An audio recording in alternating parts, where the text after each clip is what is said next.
Selamat pagi pemirsa, Lingkar Pagi edisi Sabtu 2 Agustus 2025 kembali hadir menemani Anda. Beragam berita aktual dari seluruh Nusantara akan hadir dalam 60 menit ke depan. Bersama saya Mia Pratiwi, berikut Lingkar Pagi selengkapnya.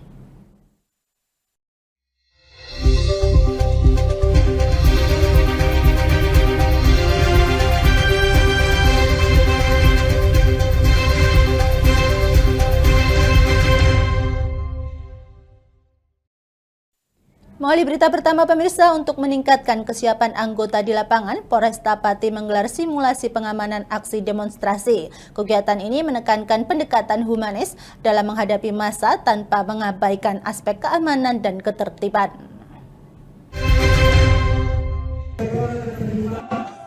Dalam menghadapi paradigma baru penanganan aksi unjuk rasa, Polresta Pati terus meningkatkan kompetensi anggota melalui pelatihan kesamaptaan. Pelatihan ini dilakukan untuk memastikan setiap personel mampu menangani massa demonstrasi dengan cara yang humanis, namun tetap mengedepankan aspek keamanan dan ketertiban umum. Menyikapi potensi aksi penyampaian pendapat di muka umum, aparat diharuskan melakukan deteksi dini, pencegahan, serta perencanaan pengamanan yang terukur dan terstruktur. Kapolresta Pati, Kombes Pol Jaka Wahyudi menegaskan, setiap aktivitas masyarakat termasuk aksi demonstrasi akan diamankan secara maksimal sesuai standar operasional. Kita sebagai aparat penegak hukum tentunya kita semuanya harus kita lakukan antisipasi ya, baik itu kegiatan-kegiatan kita deteksi, kemudian pencegahan maupun kegiatan nanti akan dilaksanakannya aksi perencanaan pengamanannya. Kita tidak underestimate, kita selalu over ya, sehingga apapun prediksi itu bisa nanti kita amankan.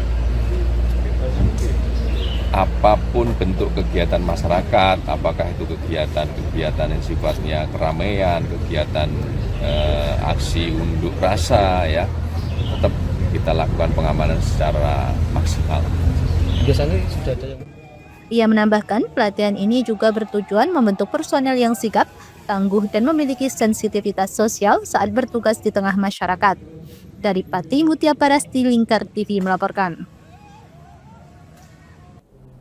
Pemirsa, Dinas Pendidikan Kepemudaan dan Olahraga Kabupaten Kudus bekerja sama dengan BPBD menggelar sosialisasi kebencanaan dan pencanangan sekolah serta desa tangguh bencana. Program ini bertujuan mendorong setiap satuan pendidikan untuk memiliki tim siaga dan dokumen kesiapsiagaan dalam rangka mewujudkan sekolah aman bencana secara menyeluruh.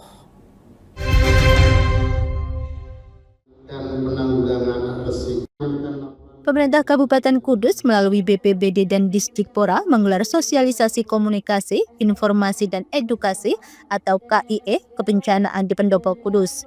Kegiatan ini sekaligus menandai pencanangan program sekolah dan desa tangguh bencana yang melibatkan 150 peserta dari Kepala SMP, MTS, serta perwakilan OPD terkait. Nanti kan kita setelah kegiatan ini dari tindak lanjutnya nanti sekolah-sekolah akan membuatkan penanganan bencana di sekolah. Dan nanti kita akan memetakan sekolah-sekolah yang rentan, sekolah-sekolah yang potensi bencananya itu lebih besar. Misalnya kayak kalau di Kudus yang paling banjir ya, banjir itu di Undang itu dua-duanya ya, kemudian di Jati, SMP 2 Jati, kemudian di Rahramu itu tempat langsung. Mungkin itu nanti lebih kita penanganan bencana. Kira-kira ada berapa kali sekolah yang sudah rutin? Rutin mungkin undangan ya, undangan itu juga, kemudian yang ada SMP 2 Jati, kemudian mencoba juga Kaliwungu yang Setro Kalangan. Kaliwungu kalau SMP kalau SD paling SD ya. Iya. Nanti kayaknya tindak lanjutnya bahas SD kayak karena keterbatasan personil. Kalau SD kalau SMP sih cenderung kita sampai cukup buat tim, terus kami kriteria dinyatakan bahwa masuk ke SPA. Targetnya bisa tahun ini mungkin ya sekolah-sekolah yang kita nilai prioritas mungkin bisa terimplementasikan, bisa ada SOP-nya, kemudian bisa jadi sekolah-sekolah pertama. Melalui kolaborasi dengan BPBD, Distrik-Pora akan memfokuskan diri pada pemetaan risiko dan penyusunan rencana tanggap darurat di lingkungan sekolah. Tujuannya untuk meningkatkan kesiapsiagaan siswa dan guru menghadapi bencana, serta menjamin pembelajaran tetap berjalan dalam kondisi darurat. Ya, sosialisasi tentang SPAB, di mana Sekolah Aman Bencana Kabupaten Kudus baru 5%, sehingga bagaimana upaya kita untuk mencapai yang lebih tinggi lagi. Karena harapannya sih bisa 100%, tapi tidak mungkin, tapi itu kan tetap berjenjang. Nah, ini untuk mengadakan sosialisasi dengan guru-guru MTS maupun SMP sekabupaten Kudus yang mewakili, diharapkan nanti setelah pelatihan ini sosialisasi ya, ada pelatihan untuk SPAB, karena tidak bisa dalam waktu yang singkat bisa tercapai. Kriteria SPAB itu contohnya seperti apa? Kriteria SPAB minimal sekolah aman bencana ya, minimal pada saat pelatihan itu ada dokumen sehingga bisa mengidentifikasi permasalahan-permasalahan yang ada di sekolah, potensi-potensi yang mungkin terjadi bencana di sekolah. Misalnya tidak terjadi bencana, katakanlah bencana aman ringan ya, ini yang mungkin terjadi gempa ya, itu minimal anak didik tahu bagaimana upaya di saat kebencanaan itu terjadi. Program Satuan Pendidikan Aman Bencana atau SPAB mengacu pada 3 pilar utama, yaitu fasilitas sekolah yang aman, manajemen pengurangan risiko, dan pendidikan mitigasi bencana. BPBD mendorong setiap sekolah untuk membentuk tim siaga bencana dan melibatkan seluruh warga sekolah dalam upaya pengurangan risiko bencana. Melalui sinergi antar lembaga, Pemkab Kudus berkomitmen membentuk generasi yang tangguh, peduli, dan cerdas dalam menghadapi berbagai potensi bencana sejak dini. Dari Kudus, Fathur Rahman, Lingkar TV melaporkan. Pemirsa, sebuah isu yang melibatkan 2 aparatur sipil negara di Kecamatan Pancur, Kabupaten Rembang menjadi perbincangan hangat warganet. Kedekatan yang dinilai tak wajar antara keduanya viral setelah dibagikan di media sosial dan menyebar luas.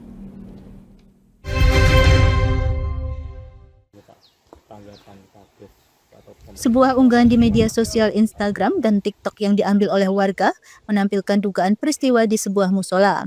Dalam keterangan unggahan tersebut disebutkan 2 orang yang diduga merupakan tenaga kesehatan berada di dalam musola dengan kondisi pintu tertutup selama beberapa waktu.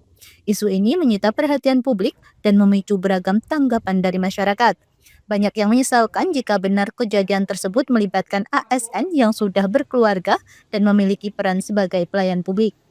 Kepala Desa setempat, Supriyanto, membenarkan telah menerima laporan warga terkait insiden tersebut. Sebagai Kepala Desa, ia sangat menyayangkan karena akan membawa dampak negatif pada citra desa maupun keluarga yang terlibat.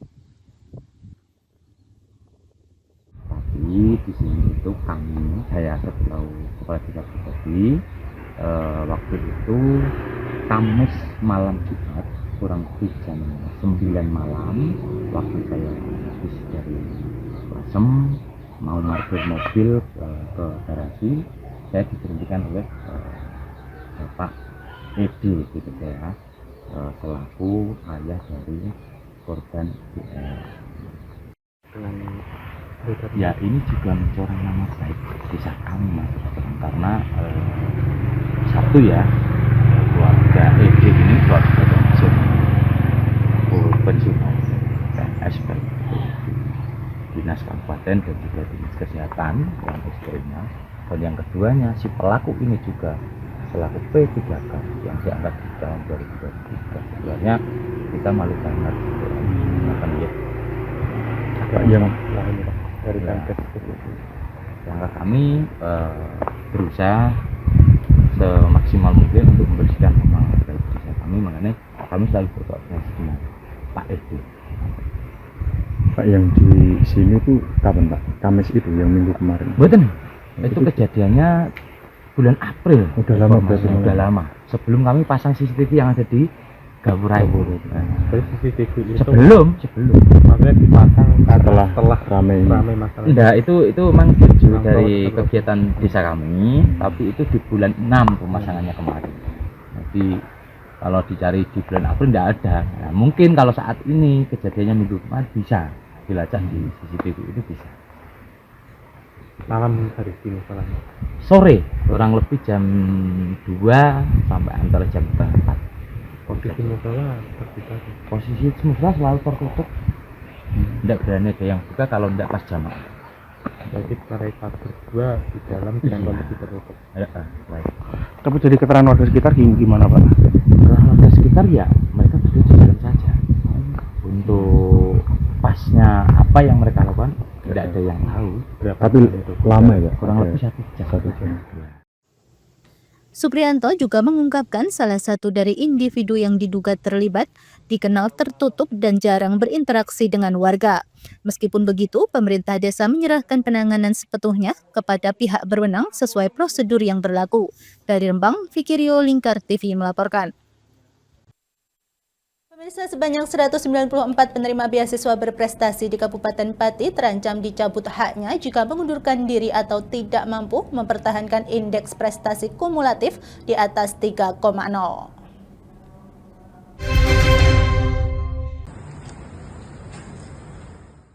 Pemerintah Kabupaten Pati menyerahkan beasiswa berprestasi kepada 194 mahasiswa yang berhasil lolos ke perguruan tinggi negeri melalui jalur tes.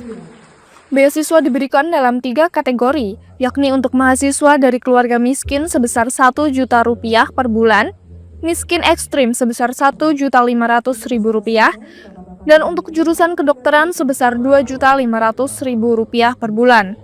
Bantuan ini diberikan setiap bulan selama masa pendidikan. Namun demikian, penerima beasiswa diwajibkan untuk mempertahankan IPK minimal 3,0.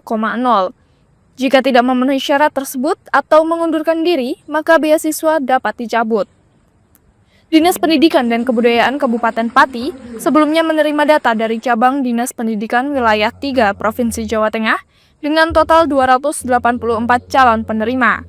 Setelah dilakukan verifikasi faktual oleh kelompok kerja atau Pokja, sebanyak 194 mahasiswa dinyatakan layak menerima beasiswa. Kepala Disdikbud Kabupaten Pati, Andrik Sulaksono menegaskan bahwa selain kewajiban menjaga IPK, penerima juga harus aktif melaporkan penggunaan dana beasiswa kepada Pokja dalam periode yang telah ditentukan. Di bawah universitas yang diterima di universitas lewat SNBP sama SNBT, ya. Di garis bawah yang diterima lewat SNBP dan SNBT, lewat prestasi dan lewat tes. Pak, itu bisa dicabut bila mana apa? Kalau ada larangan-larangan jika itu nanti dilanggar, pasti akan dicabut, dihentikan. Kondisinya apa Pak itu? IPK-nya turun atau seperti apa? IPK-nya turun, nanti kita akan hentikan. Kemudian ada beberapa syarat yang memang menjadi hal larangan. Kalau itu dilanggar ya tetap kita akan cabut. Ada yang mengundurkan diri, kita hentikan. Salah satunya itu tadi ya Pak, IPK turun. IPK minimal 3,0. Dari Pati, Mutia Parasti, Lingkar TV melaporkan.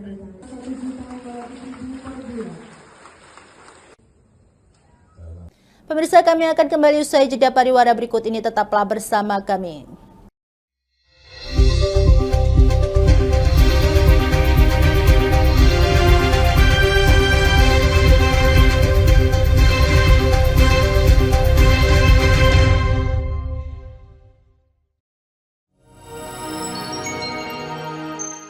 Selain si retinol ini, kalau gitu ngomongin retinol, apa sih dok sebenarnya retinol itu? Bagus nih programnya. Yang saat ini ya kayaknya sudah beberapa tahun yang Wah, boleh banget nih ditonton setiap hari. Meanwhile,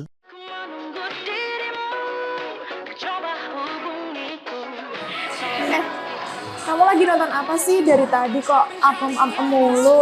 Ini loh lagi nonton program Cantik Sehat di Lingkar TV. Bagus banget nih programnya.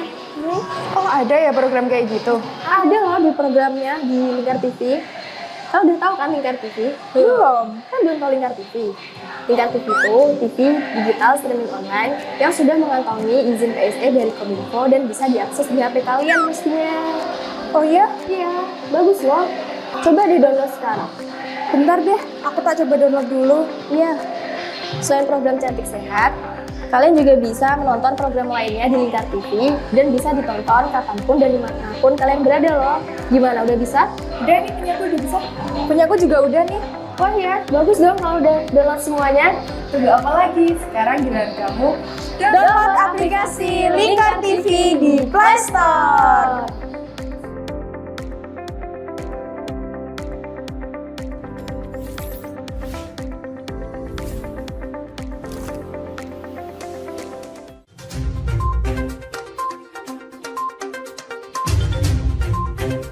Merangkum semua peristiwa sebagai berita yang penuh fakta.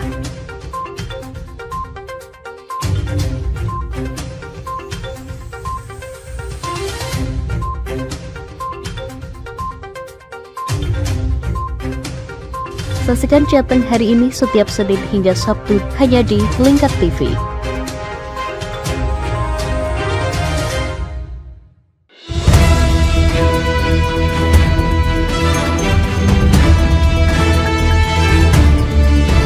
Menemani pagi Anda dengan menyajikan berita nasional dan regional yang dikupas secara akurat dan aktual untuk awali hari. Dalam Lingkar Pagi, setiap Senin hingga Sabtu jam 8 pagi hanya di Lingkar TV.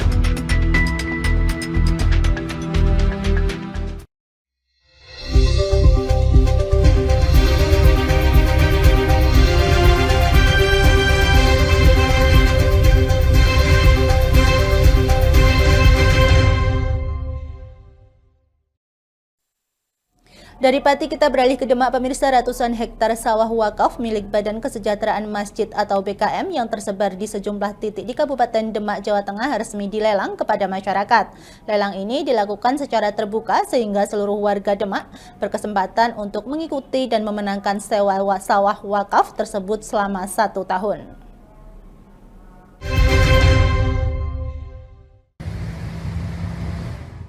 Lelang sewa sawah wakaf milik BKM Kabupaten Demak resmi dibuka pada 28 Juli dan akan berlangsung hingga 6 Agustus 2025. Kegiatan lelang ini dipusatkan di kantor Aula Kementerian Agama Demak. Lelang ini terbuka bagi masyarakat Demak, terutama para petani yang berminat mengelola sawah selama masa tanam tahun 2025 hingga 2026. Tahun ini, total sawah wakaf yang dilelang mencapai 477 bahu atau sekitar 286 hektar yang tersebar di berbagai wilayah Kabupaten Demak. Kepala Kantor Kemenak Demak, Taufikur Rahman, menegaskan bahwa seluruh harga dasar lelang telah melalui proses appraisal oleh pihak ketiga, sehingga nilai sewa yang ditetapkan bersifat objektif dan transparan. Salah satu syarat utama bagi peserta lelang adalah harus merupakan warga asli atau berdomisili di Demak dengan KTP Demak. Selain itu, satu orang peserta hanya diperbolehkan memenangkan maksimal 3 bahu sawah untuk memberikan kesempatan yang merata bagi petani lain. Dalam pelaksanaannya, Kemenak Demak juga bekerja sama dengan perbankan untuk memberikan fasilitas pembiayaan bagi peserta lelang yang membutuhkan dana tambahan. Yang penting ber-KTP Demak, semuanya bisa mengikuti lelang ini. Kemudian kegiatan lelang tahun ini yang membedakan dengan tahun-tahun sebelumnya adalah maksimal satu orang petani itu hanya bisa memenangkan 3 bahu saja. Ya. Ini dalam rangka untuk memberikan pemerataan ekonomi, kemudian juga pemberdayaan ekonomi dari desa. Dan ini sebagai implementasi dari Asta-Cita Presiden Prabowo, sekaligus juga ini implementasi dari Asta Protas Kementerian Agama Republik Indonesia berdampak, yaitu membangun dari desa. Ya, jadi sewa ini bukan membeli ya, tetapi hanya menyewa dalam jangka waktu 1 tahun lamanya. Ya, biasanya ada 3 musim ya, ada 3 musim. Dan menariknya tahun ini yang membedakan dari lelang tahun-tahun sebelumnya adalah bagi petani atau calon penggarap yang menang lelang, kemudian ada kendala pembiayaan, maka kami menyiapkan bank untuk memberikan kredit musiman kepada petani tersebut. Ini dalam rangka kami menjembatani bagi para petani yang ingin menggarap sawah BKM ini tetapi terkendala biaya. Biaya per bahunya berapa Pak? Biaya per bahunya itu tidak sama, tergantung produktif dan tidak produktifnya sawah yang dilelang ya. Dan nanti bisa jadi itu tanah atau sawah itu berdampingan, harganya bisa jadi berbeda. Ini tergantung nanti produktif atau tidak. Proses lelang sawah wakaf BKM ini dilakukan secara transparan dan adil dengan sistem yang sudah ditetapkan. Pemenang lelang diimbau agar tidak memindahtangankan hasil lelang kepada pihak lain. Seluruh hasil pendapatan dari lelang ini nantinya akan dialokasikan untuk program kerja yang bertujuan demi kemaslahatan umat di Kabupaten Demak. Dari Kabupaten Demak, Burhanuddin Aslam, Lingkar TV melaporkan.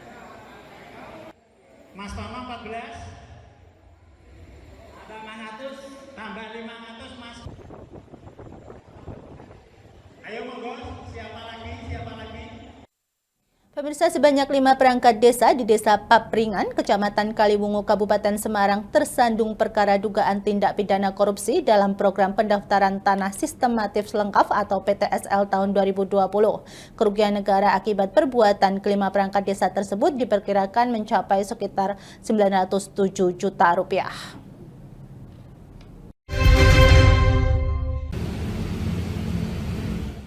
Kejaksaan Negeri Kabupaten Semarang di Ambarawa telah menetapkan 5 tersangka dalam dugaan tindak pidana korupsi terkait program PTSL tahun 2020. Kelima tersangka merupakan perangkat desa Papringan, mulai dari kepala desa, bendahara, hingga panitia yang sekaligus anggota pelaksana program tersebut. Mereka masing-masing berinisial ST, BS, SW, SP, dan YS. Perkara dugaan korupsi ini bermula dari pelanggaran surat keputusan bersama 3 menteri yang menetapkan batas biaya pendaftaran PTSL sebesar Rp150.000. Namun kelima tersangka justru memungut biaya yang jauh lebih tinggi, yakni Rp500.000 bagi warga berKTP Desa Papringan dan Rp750.000 untuk warga yang mendaftar tetapi tidak berKTP asal desa setempat. Tindak pidana korupsi pada program pendaftaran tanah sistematis lengkap atau PSL tahun 2020 ini, para tersangka dikenakan pasal 12 huruf E junto pasal 18 Undang-Undang Republik Indonesia nomor 31 tahun 1999 sebagaimana diubah dengan Undang-Undang RI nomor 20 tahun 2001 tentang perubahan atas Undang-Undang RI nomor 31 tahun 1999 tentang pemberantasan tindak pidana korupsi. Subsidiarnya pasal 11 junto pasal 18 Undang-Undang RI nomor 31 tahun 99 sebagaimana diubah dengan Undang-Undang RI nomor 20 tahun 2001 tentang perubahan atas Undang-Undang RI nomor 31 tahun 99, di mana kerugian dari perhitungan inspektorat itu sebesar totalnya adalah 907.396.014 rupiah. Bahkan akibat perbuatan para tersangka yang melakukan pungutan yang tidak sesuai ketentuan. Sekitar 1.500-1.007 pemohon sertifikat. Agar lebih mempedomani di dalam pelaksanaan program PTSL ini, panitia PTSL tentunya harus mempedomani aturan-aturan yang sudah ada, baik ada SKP 3 Menteri maupun aturan-aturan yang menetapkan batasan besaran iuran terhadap menggunakan PTSL, kan gitu ya. Terus itu harus diatur dalam peraturan desa dulu melalui musyawarah, kan gitu, supaya di kemudian hari tidak mengambil kebijakan yang sendiri yang tentunya merupakan perbuatan melawan hukum. Ibu untuk penduduk pemohon atau penduduk yang tinggal di dalam desa Papringan dan 750.000 untuk penduduk atau pemohon yang tinggal di luar desa Papringan. Jadi kalau melihat dari pelaksanaannya tentu saja ini tidak lepas dari ketua panitia PTSL yang mana di situ secara sepihak menaikkan tanpa adanya musyawarah desa. musyawarah itu adalah melibatkan dari perangkat desa, pemohon dan juga BPD. Jadi sepihak saja dinaikkan tanpa ada musyawarah dan tentu saja bertentangan atau bertolak belakang dengan SKB 3 Menteri Peraturan Bupati nomor 8 tahun Bupati pasal 8 nomor 65 tahun 2018. Dan yang lebih penting adalah dalam pelaksanaan tugas program PTSL tersebut tidak ada peraturan desa. Jadi tidak atau belum dibuatkan peraturan desa. Ini adalah kesalahan fatal ketika pelaksanaan PTSL tersebut. Akibat tindakan kelima tersangka, kerugian negara diperkirakan mencapai 907 juta rupiah yang berdampak pada sekitar 1.507 warga yang mendaftar dalam program PTSL tahun 2020 di Desa Papringan. Dari Kabupaten Semarang, Hesti Imaniar, Lingkar TV melaporkan.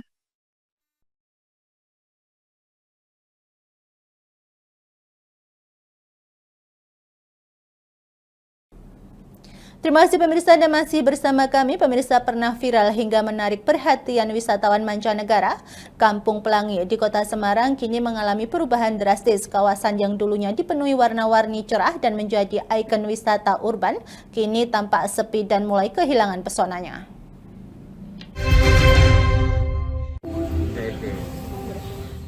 Beginilah kondisi terkini Kampung Pelangi Semarang yang pernah viral pada masanya. Warna-warni cat yang dulu cerah dan menghidupkan kawasan, kini mulai pudar menyisakan kenangan. Dahulunya lorong-lorong sempit disulap menjadi objek foto unik yang dipadati wisatawan, baik lokal maupun mancanegara. Rumah-rumah warga berubah menjadi kanvas berukuran raksasa yang ramai di media sosial. Namun seiring waktu, minat pengunjung menurun drastis. Kurangnya perawatan dan memudarnya warna menjadi salah satu penyebab utama.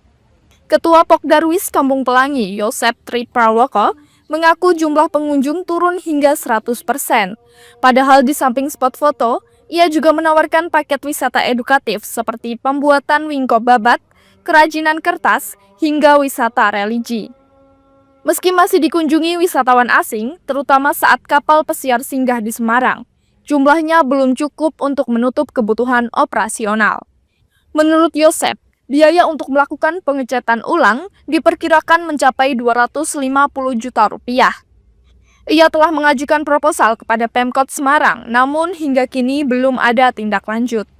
Minta beliau untuk pengajuan, sampai sekarang pun belum ada informasi karena memang saat pengajuannya itu kan kebarengan sama pemilihan wali kota Semarang. Jadi mungkin anggarannya juga kita juga tidak tahu, sampai sekarang pun terang belum turun sama sekali, sama nggak turunnya kita juga tidak tahu. Informasi terakhir ya suruh menunggu aja. Menanggapi hal tersebut, Kepala Dinas Kebudayaan dan Pariwisata Kota Semarang, Wing Wiyarso, menjelaskan saat ini ia tengah mengupayakan dukungan dari CSR dan kemitraan dengan pihak ketiga. Wing menyebutkan, Kampung Pelangi masih menjadi salah satu destinasi pilihan bagi wisatawan kapal pesiar yang singgah ke Semarang. Dan hal ini menjadi modal penting untuk menghidupkan kembali daya tariknya. Sembari menunggu perbaikan fisik, pemerintah kota juga fokus pada peningkatan kapasitas masyarakat dan talenta lokal untuk membangkitkan lagi pariwisata di wilayah ini. Masyarakat juga semakin tinggi. Bagaimana menghidupkan Kampung Pelangi kan juga memberikan kesejahteraan bagi warga masyarakat di sana. Sekaligus dulu pernah menjadi ikon dari Kota Semarang sehingga terkenal sampai di mancanegara, dan ini akan kita coba bisa kita kembalikan budayanya. Paling tidak ada kepedulian dari teman-teman dari pihak CSR atau pihak ketiga yang punya perhatian sama untuk mengangkat kepercayaan Kota Semarang. Tapi bakal dicek ulang ya? Insya Allah nanti setelah kita pastikan mendapat support dari CSR atau investor yang akan bermitra dengan pemerintah Kota Semarang. Kunjungannya mungkin? Kalau kunjungan selama ini masih luar biasa, itu yang menjadi salah satu motivasi dari kami pemerintah Kota Semarang, karena kunjungan dari kapal-kapal cruise ke Kota Semarang, salah satu objek wisata, destinasi wisata yang dikunjungi adalah Kampung Pelangi. Sehingga saat ini kita memang sementara sambil menunggu secara fisik, sarana prasarana untuk bisa diperbaiki, kita tingkatkan kapasitas kemampuan dari warga masyarakat, potensi seni dan budaya yang ada di sana, talenta maupun kearifan lokal yang ada kita kembangkan, kita tingkatkan agar bisa tetap memberikan atraksi wisata bagi wisatawan khususnya mancanegara yang hadir. Dari Kota Semarang, Syahril Mu'adz, Lingkar TV melaporkan.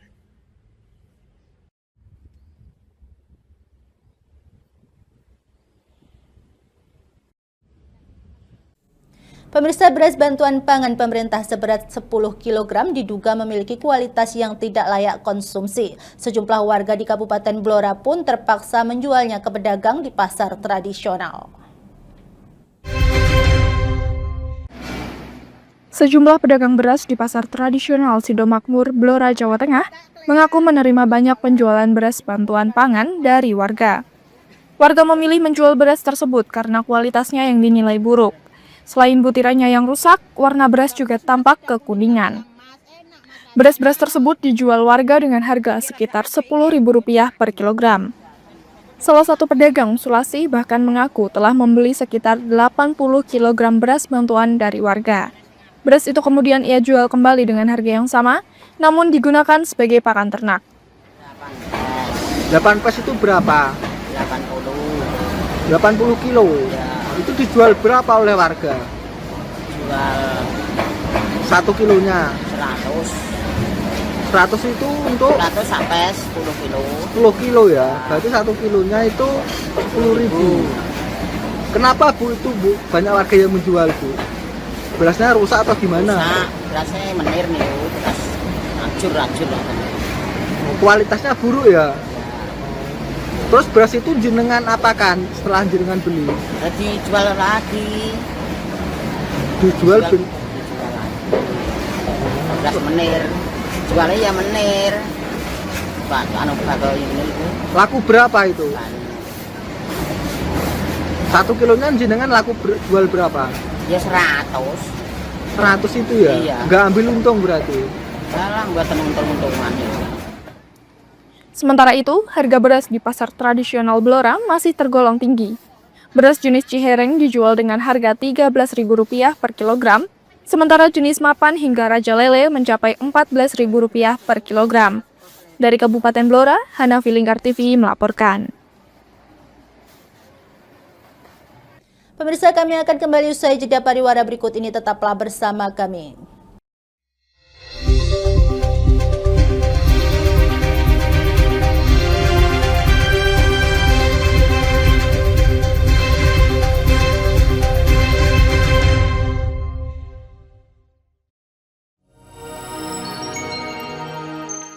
Selain si retinol ini, kalau gitu ngomongin retinol, apa sih dok sebenarnya retinol itu? Bagus nih programnya. Yang saat ini ya kayaknya sudah beberapa tahun yang Wah, boleh banget nih ditonton setiap hari. Meanwhile,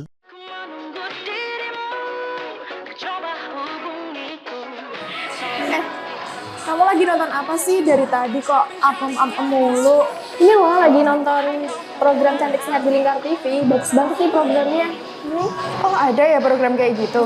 Ada loh di programnya di Lingkar TV.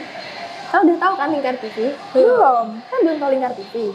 Lingkar TV itu TV digital streaming online yang sudah mengantongi izin PSE dari Kominfo dan bisa diakses di HP kalian mestinya. Oh iya? Iya, bagus loh. Coba di-download sekarang. Bentar deh, aku tak coba download dulu. Iya. Selain program Cantik Sehat, kalian juga bisa menonton program lainnya di Lingkar TV dan bisa ditonton kapanpun dan dimanapun kalian berada loh. Gimana, udah bisa? Udah nih, punyaku udah bisa. Punyaku juga udah nih. Wah ya, bagus dong kalau udah download semuanya. Tunggu apa lagi? Sekarang giliran kamu download aplikasi Lingkar TV di Play Store.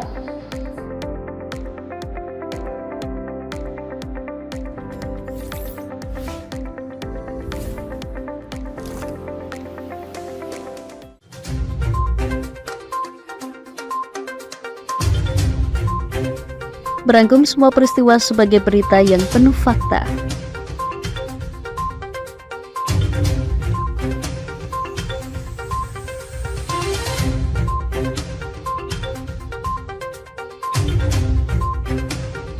Saksikan Jateng hari ini setiap Senin hingga Sabtu hanya di Lingkar TV.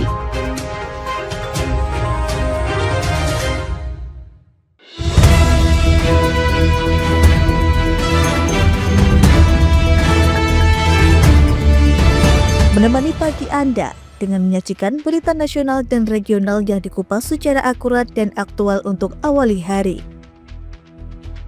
Dalam Lingkar Pagi, setiap Senin hingga Sabtu jam 8 pagi hanya di Lingkar TV.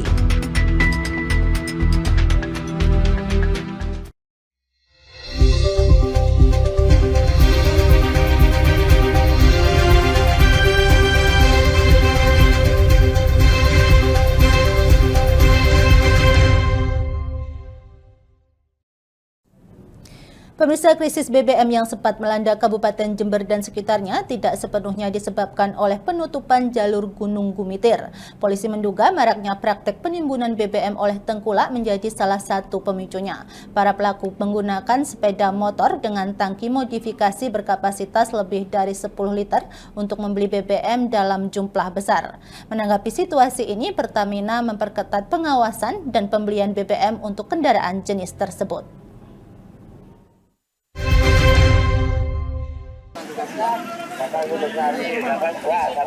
Antrian panjang sempat terjadi di sejumlah SPBU di Kabupaten Jember, termasuk di Bondowoso dan Situbondo, akibat kelangkaan bahan bakar minyak BBM, khususnya jenis Pertalite yang bersubsidi. Selain terimbas penutupan jalur Gunung Gumitir sehingga terjadi keterlambatan pengiriman BBM oleh Pertamina, antrian panjang dan kelangkaan BBM diduga terjadi karena aksi borong yang dilakukan oleh oknum atau para tengkulak BBM bersubsidi. Mereka diduga menggunakan sepeda motor dengan tangki modifikasi sehingga memuat 10 liter lebih BBM. Hal inilah yang membuat Kepolisian Sektor Sumbersari, Jember, mulai Selasa 29 Juli lalu melarang pembelian BBM jenis Pertalite dan Pertamax menggunakan sepeda motor dengan tangki berkapasitas 10 liter atau lebih. Sekretaris Perusahaan PT Pertamina Patraniaga, Happy Wulansari, yang ditemui Kamis 31 Juli mengatakan akan ada kajian khusus pembelian BBM untuk sepeda motor dengan tangki berukuran besar yang berpotensi merugikan masyarakat luas. Sebetulnya kalau untuk motor memang kita harus bekerjasama dengan aparat ya, karena memang saat ini regulasi untuk pengaturan ataupun pembatasan pembelian kan belum ada. Dan mungkin ke depan kita juga akan melakukan kajian apakah memang barcode ini harus diberlakukan juga untuk kendaraan roda 2 khususnya kapasitas. Saat ini, untuk mengatasi masalah ketersediaan BBM di Kabupaten Jember, Pertamina Patraniaga menambah suplai BBM dari 900 kiloliter menjadi 1.300 kiloliter per hari. Selama perbaikan berskala besar di jalur Gunung Gumitir, BBM untuk Kabupaten Jember dan sekitarnya didatangkan dari Tanjung Wangi Banyuwangi melalui jalur Pantura serta dari Surabaya dan Malang. Pemirsa, Presiden Republik Demokratik Timor Leste José Ramos Horta memulai kunjungan kerjanya di Yogyakarta dengan memberikan kuliah umum di Universitas Gadjah Mada pada Kamis 31 Juli lalu. Dalam kesempatan tersebut, Presiden Horta mengungkapkan kekagumannya terhadap program kuliah kerja nyata pembelajaran pemberdayaan masyarakat yang dinilainya sangat inspiratif dan berpotensi diterapkan di negaranya.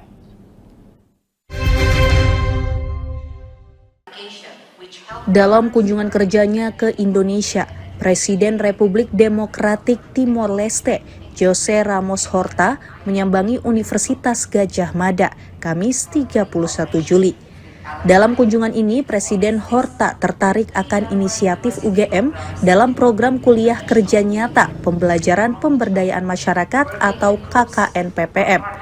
Menurut Presiden Horta, KKN PPM yang menggabungkan keunggulan akademik dengan pembelajaran untuk pemberdayaan masyarakat sangat menginspirasi dan akan direplikasi oleh Timor Leste. Dalam kuliah umumnya, Presiden Horta sempat menyinggung komitmen Timor Leste untuk memperkuat dan meluaskan kemitraan dengan Indonesia. Selama ini, Timor Leste menggantungkan komoditas perdagangan pada Indonesia. Bahkan 70% produk Indonesia digunakan rakyat Timor Leste. Oleh karena itu, pemerintah Timor Leste mengundang investor Indonesia untuk melakukan kerjasama di sektor pariwisata, pertanian, dan perikanan. We have so many students here, more than 200 students here, and over the years 3,000. UGM may become special university for Timor Leste. We can even expand that in the future. completely agree on almost everything, anything,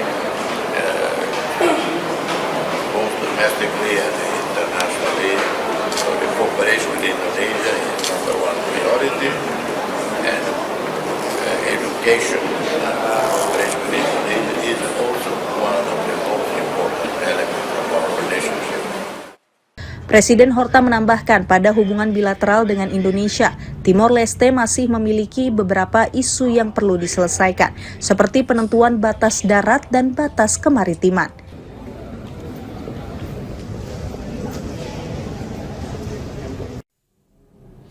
Pemirsa, KPK resmi menahan 2 tersangka baru dalam kasus dugaan korupsi pengadaan gas alam cair LNG di PT Pertamina Persero. Dalam konferensi pers di Gedung KPK Jakarta, KPK menyebut 2 tersangka berinisial HK dan YA diduga memberikan persetujuan impor LNG tanpa dasar kebijakan yang jelas dan prosedur yang memadai.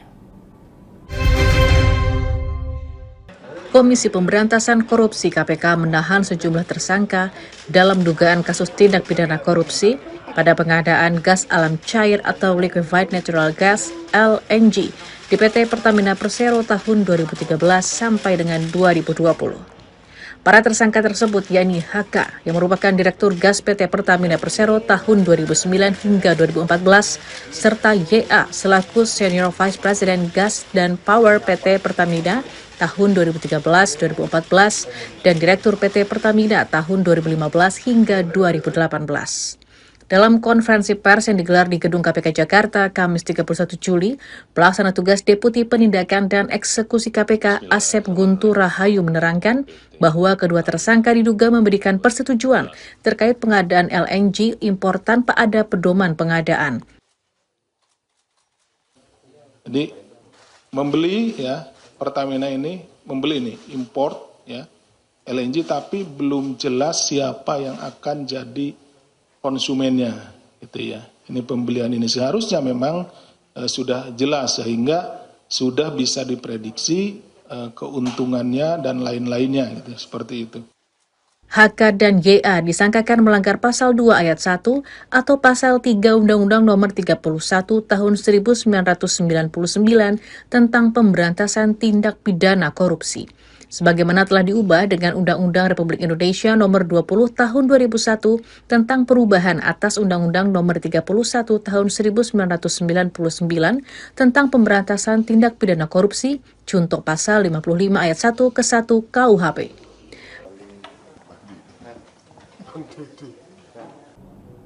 Pemirsa, Dewan Perwakilan Rakyat Republik Indonesia menyetujui usulan Presiden Prabowo Subianto untuk memberikan amnesti kepada 1.116 narapidana, termasuk diantaranya Sekjen PDIP Hasto Kristianto. Persetujuan tersebut disampaikan oleh Wakil Ketua DPR RI Susmi Dasko Ahmad dalam pernyataannya di Jakarta pada Kamis 31 Juli lalu.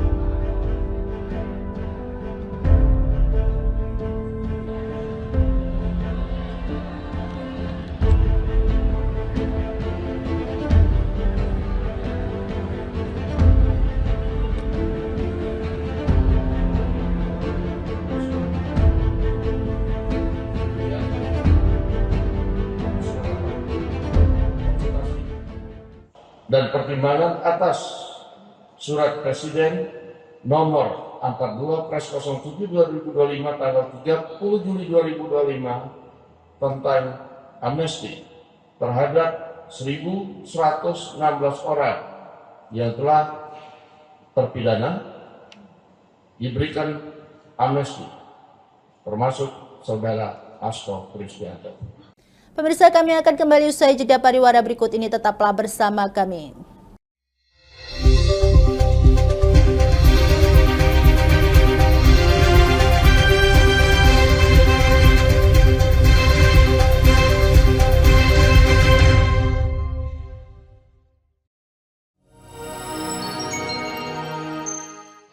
si retinol ini.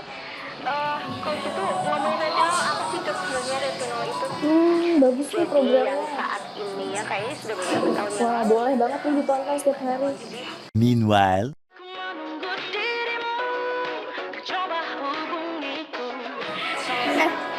Kamu lagi nonton apa sih dari tadi kok apem-apem mulu? Ini loh lagi nonton program Cantik Sehat di Lingkar TV. Bagus banget nih programnya. Oh, ada ya program kayak gitu? Ada loh di programnya di Lingkar TV. Kau udah tahu kan Lingkar TV? Belum. Kan belum tahu Lingkar TV. Lingkar TV itu TV digital streaming online yang sudah mengantongi izin PSE dari Kominfo dan bisa diakses di HP kalian mestinya. Oh iya? Iya, bagus loh. Coba di-download sekarang. Bentar deh, aku tak coba download dulu. Iya. Selain program Cantik Sehat, kalian juga bisa menonton program lainnya di Lingkar TV dan bisa ditonton kapanpun dan dimanapun kalian berada loh. Gimana, udah bisa? Udah nih, punyaku udah bisa. Punyaku juga udah nih. Wah ya, bagus dong kalau udah download semuanya. Tunggu apa lagi? Sekarang giliran kamu download aplikasi Lingkar TV di Play Store.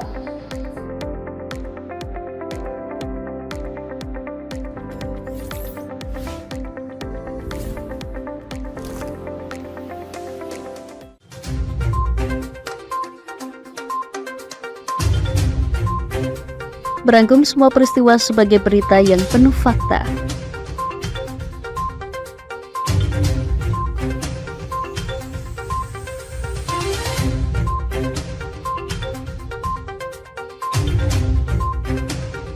Saksikan Jateng hari ini setiap Senin hingga Sabtu hanya di Lingkar TV.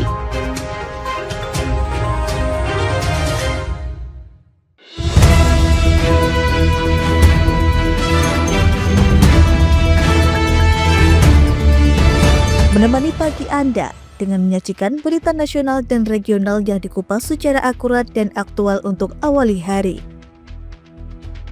Dalam Lingkar Pagi, setiap Senin hingga Sabtu jam 8 pagi hanya di Lingkar TV.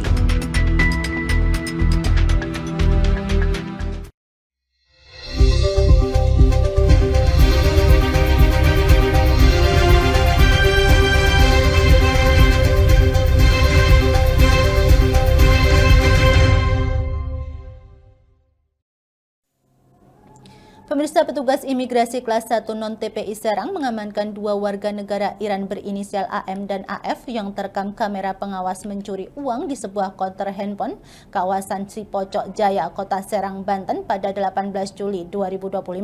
Modus pelaku adalah mengalihkan perhatian korban saat transaksi berlangsung. Keduanya ditangkap saat hendak memperpanjang izin tinggal di kantor imigrasi Jakarta Timur.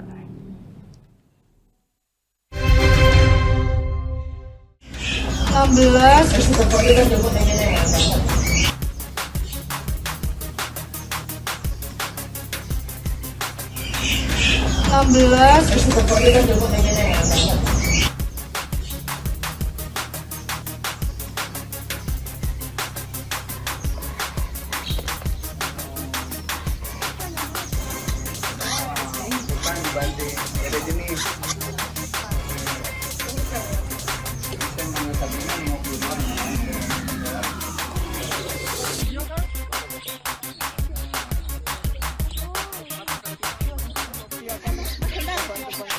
Bisa kan ngambilin dua. Iya nih,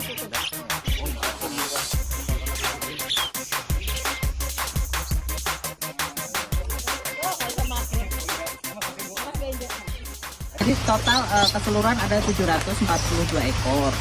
Dia terdiri dari 18 jenis burung seperti jalak kebo ada 298, leci 147, kolibri king 119, kolibri sogon 14 ekor, kepodang 39, cucak ranting 33. Pemirsa, sebanyak 742 ekor burung hasil sitaan dilepas liarkan oleh Balai Karantina Hewan, Ikan, dan Tumbuhan atau BKHIT Banten bersama BKSDA Jawa Barat, wilayah Serang di kawasan Cagar Alam Rawa Danau, Kabupaten Serang. Kepala Satpel Karantina Merak, Melani Wahyu Adiningsih, menyebut burung-burung tersebut disita saat penggerbekan dini hari pada pukul 2 waktu Indonesia Barat di Pelabuhan Merak, Kota Cilegon. Dua warga negara asing asal Iran yakni AM dan AF diamankan petugas intelijen dan penindakan imigrasi kelas 1 non-TPI Serang pada 28 Juli usai diduga melakukan aksi pencurian uang di sebuah konter handphone di Cipocok Jaya, Kota Serang, Banten pada 18 Juli yang videonya viral di media sosial. Kepala Kantor Imigrasi kelas 1 non-TPI Serang, I Gusti Agung Komang Artawan, pada Kamis 31 Juli menjelaskan, penangkapan bermula dari adanya laporan warga dan temuan tim pantau medsos intelijen dan penindakan yang menemukan rekaman video detik-detik pelaku mencuri uang dengan modus mengalihkan perhatian korbannya. Petugas kemudian melakukan investigasi dan menangkap dua pelaku saat hendak mengurus perpanjangan izin tinggal di kantor imigrasi Jakarta Timur. Dari hasil pengumpulan data yang dilakukan petugas, AM dan AF masuk ke Indonesia melalui Bandar Udara Internasional Ngurah Rai Bali dengan menggunakan visa kunjungan tapi tidak bersamaan. Mereka tercatat memesan hotel yang sama selama tinggal di Bali, namun diketahui tidak pernah melakukan proses check-in. Modus awal sih yang bersangkutan membeli tongkat e-tol. Dia yang satu menerima uang, yang satunya masuk ke dalam konter dan mengambil berapa uang korban berjumlah kurang lebih 4 juta. Pihak imigrasi mengamankan sejumlah mata uang asing senilai 45 juta rupiah. Kedua pelaku diduga melakukan aksi serupa di beberapa lokasi karena petugas sudah menerima sedikitnya 2 laporan terkait kasus tersebut. Sementara menunggu proses hukum selanjutnya karena kedua pelaku telah dilaporkan ke pihak kepolisian oleh korbannya. 2 WNA tersebut saat ini dikenakan tindakan administratif keimigrasian berupa penempatan di ruang detensi kantor imigrasi Serang.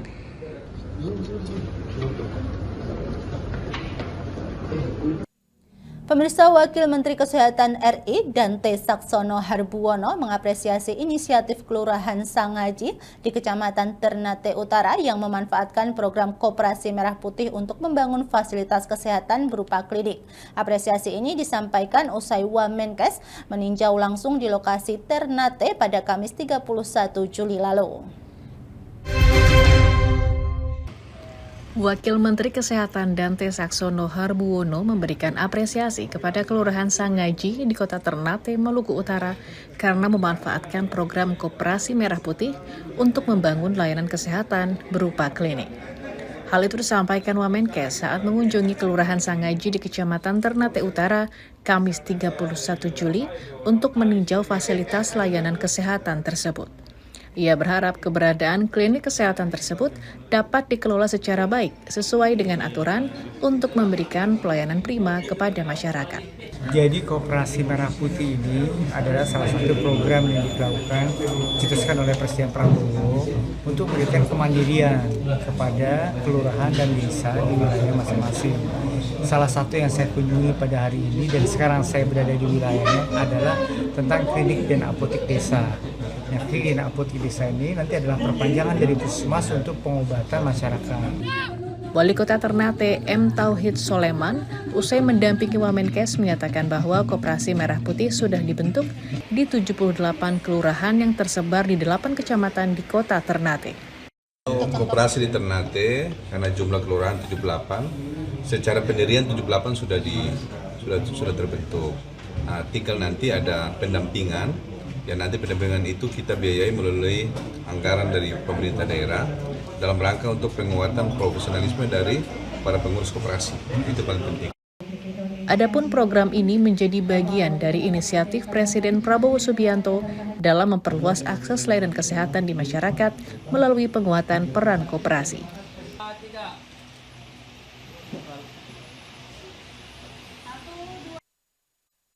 Pemirsa, seorang warga sipil bernama Satuin menjadi korban penganiayaan oleh orang tak dikenal di distrik Yamo, Kabupaten Puncak Jaya, Papua Tengah pada Kamis 31 Juli lalu. Pelaku diduga menggunakan senjata tajam dalam aksinya. Korban saat ini menjalani perawatan intensif di rumah sakit sementara aparat gabungan TNI Polri tengah melakukan pengejaran terhadap pelaku. Penganiayaan terhadap seorang tukang ojek bernama Satuin di Jalan Pasar Lama Kota Mulia menuju Kampung Dokome, Distrik Yamo, Kabupaten Puncak Jaya, Papua Tengah, terjadi pada Kamis 31 Juli. Aksi kekerasan yang dilakukan oleh orang tak dikenal atau OTK mengakibatkan korban mengalami luka serius di bagian lengan kiri akibat sabetan senjata tajam. Kasatgas Humas Damai Kartens, Komisaris Besar Polisi Yusuf Sutejo di Jayapura Kamis malam 31 Juli menjelaskan peristiwa terjadi saat korban tengah mengantarkan penumpang.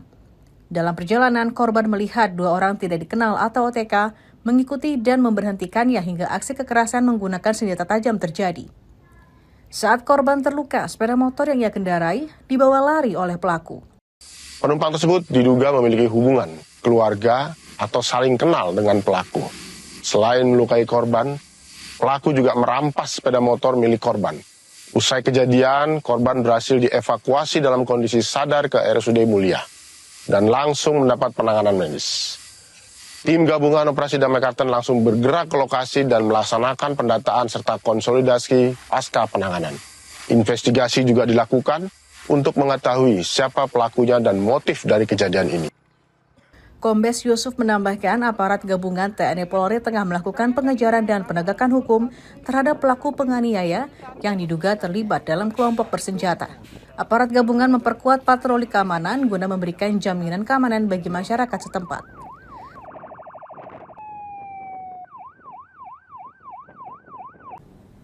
Pemirsa, Lingkar Pagi berakhir sampai di sini. Jangan lupa saksikan Lingkar Siang setiap hari Senin hingga Sabtu pukul 13 waktu Indonesia Barat hanya di Lingkar TV. Saya Mia Pratiwi, mewakili kru yang bertugas pamit undur diri. Selamat pagi dan selamat beraktivitas.